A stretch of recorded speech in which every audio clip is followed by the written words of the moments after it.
Everyone, आज बात करेंगे एरिथ्रोपोइसिस। एरिथ्रोपोइसिस होता क्या है, कहाँ होता है, ठीक है। ओके, तो एरिथ्रोपोइसिस इज बेसिकली सिंथेसिस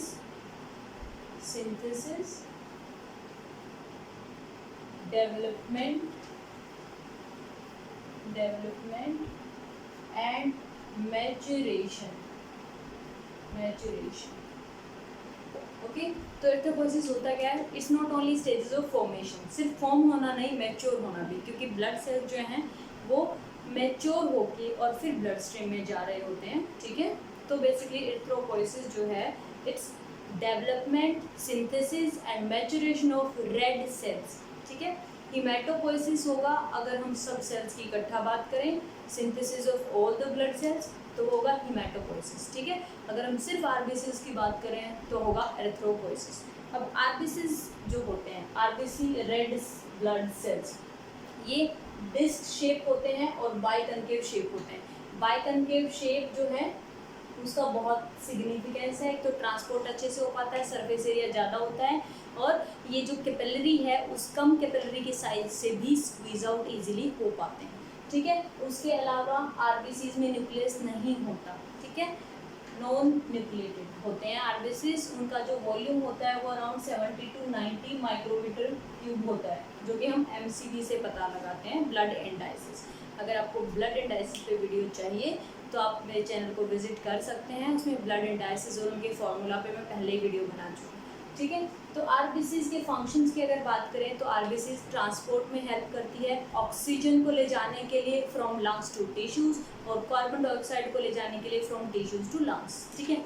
तो ये तो हो गया फंक्शन में एक फंक्शन हुआ ट्रांसपोर्ट, ठीक है। ट्रांसपोर्ट के अलावा एक बहुत इंपॉर्टेंट फंक्शन है, हमें सबको पता है, आपने सुना भी होगा कि आरबीसी के सरफेस पे कुछ एंटीजेंस प्रेजेंट होते हैं जिन्हें हम यूज़ करते हैं ब्लड ग्रुप डिटर्मिनेशन के लिए, ठीक है। तो लास्ट फंक्शन है बफर्स। बफर्स क्या होते हैं? बेसिकली आरबीसीज के अंदर हीमोग्लोबिन की वजह से H पॉजिटिव को एक्सेप्ट करने की पावर होती है, they can accept H positive easily, तो हमारा ब्लड का एसिड बेस बैलेंस बनाने में भी हमारे आरबीसीज हेल्प करते हैं। तो ये तो हो गए कुछ फंक्शंस। अब शुरू करते हैं main topic which is erythropoiesis. Erythropoiesis की जब भी बात आती है, सबसे पहला पॉइंट आता है site of erythropoiesis. Bone marrow में कहाँ? बोन मैरो में होता है, स्प्लीन में होता है, लीवर में होता है, आखिर होती कहाँ है एरिथ्रोपोइसिस? क्योंकि हम तो सुनते हैं बोन मैरो में होता है।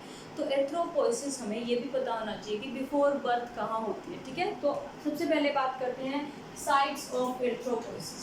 साइट्स, अब साइट्स ऑफ एरिथ्रोपोइसिस के अकॉर्डिंग जो है, साइट्स ऑफ एरिथ्रोपोइसिस के अकॉर्डिंग इंट्रा यूट्राइन लाइफ में 3 पार्ट्स में डिवाइड किया गया है, 3 स्टेजेस ऑफ एरिथ्रोपोइसिस डिवाइड किया गया है। कभी कभी क्वेश्चन ऐसे भी आ जाता है कि स्टेजेस ऑफ एरिथ्रोपोइसिस बताओ, ठीक है, या फिर बताओ एरिथ्रोपोइसिस इन इंट्रा यूट्राइन लाइफ कहाँ होती है, ठीक है।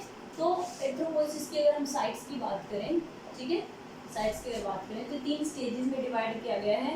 एक होता है मीजोब्लास्टिक स्टेज, मीजोब्लास्टिक स्टेज, एक होता है हिपैटिक स्टेज, हिपैटिक, और एक होता है माइलॉइड स्टेज। ये हम बिफोर बर्थ बात कर रहे हैं बच्चों, ठीक है।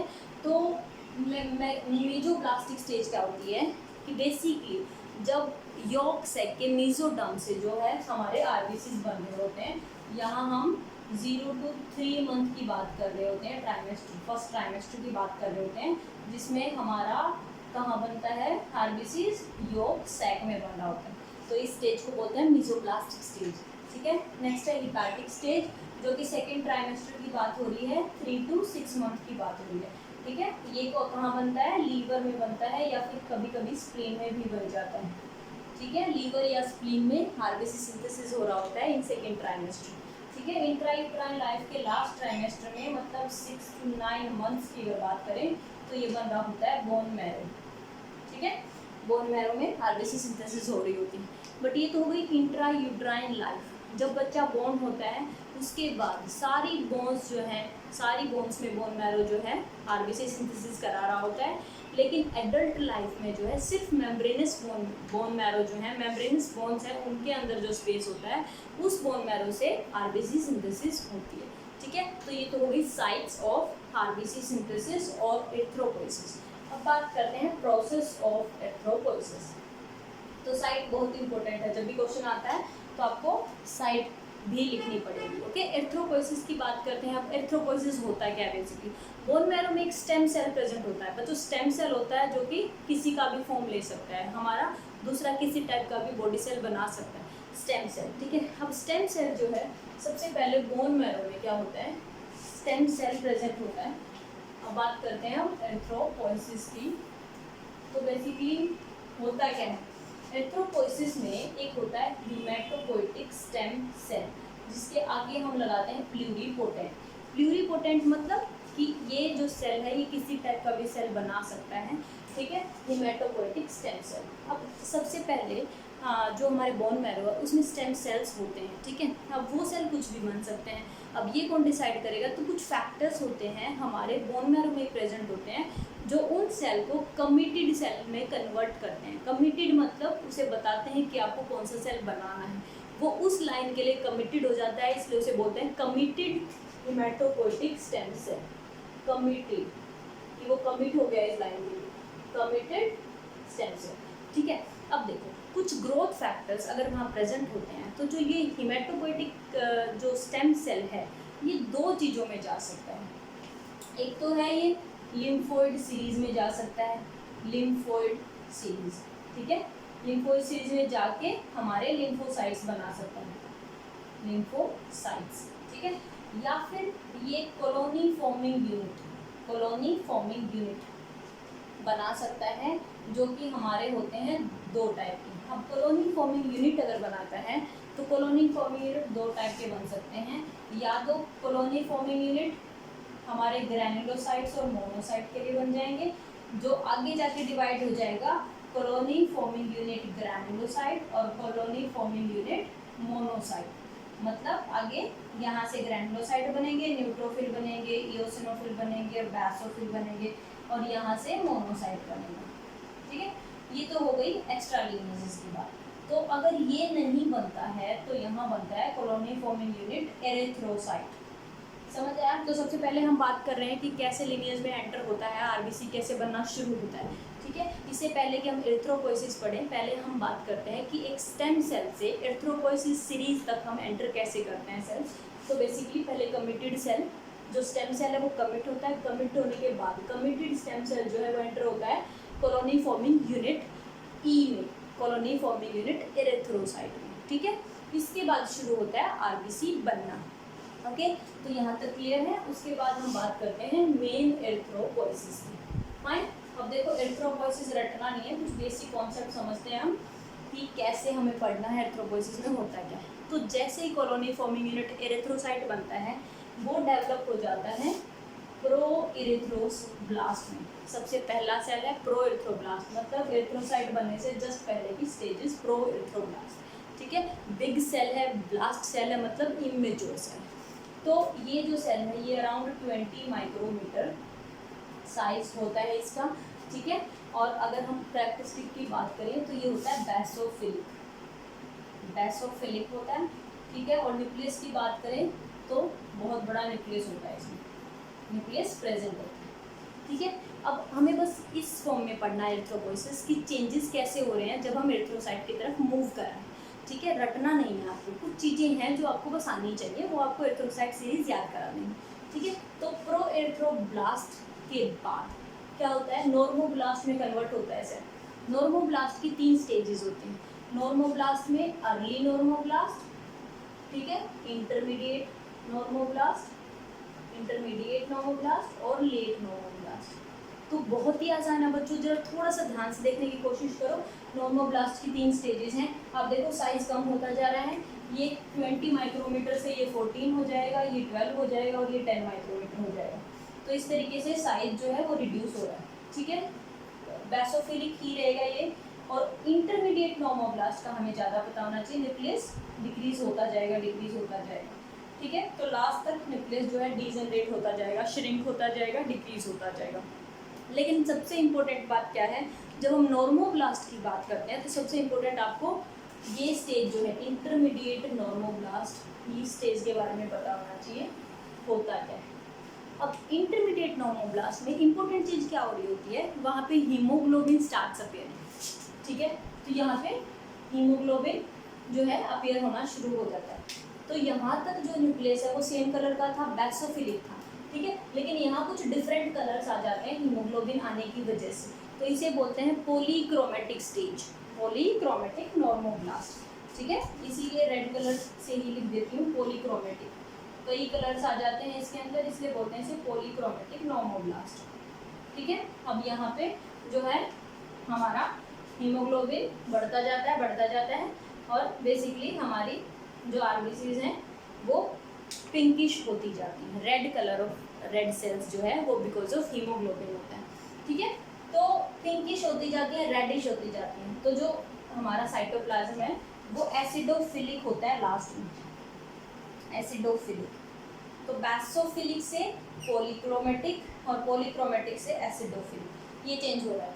और यहाँ देखो, यहाँ क्या चेंज हो रहा है न्यूक्लियस से, न्यूक्लियस डीजेनरेट होता जा रहा है, और जो रेटिकुलोसाइट स्टेज है इसके अंदर कुछ क्रोमेटिन थ्रेड मिलते हैं, क्रोमेटिन थ्रेड, न्यूक्लियस नहीं होता, ठीक है, और हमें पता है आरबीसी में न्यूक्लियस नहीं होता, तो लास्ट स्टेज में देयर इज नो न्यूक्लियस, समझ आया। There is acidophilic cytoplasm, size जो है वो यहाँ पे लगभग 8 माइक्रोमीटर होता है और यहाँ पे 7 माइक्रोमीटर होता है। तो स्टेजेस की रफली अगर बात करें तो pro erythrocyte 20 micrometre, basophilic having large nucleus, ठीक है, उसके बाद अर्ली नॉर्मोब्लास्ट 14 माइक्रोमीटर, ठीक है, ये भी बैसोफिलिक होता है और न्यूक्लियस होता है सेम।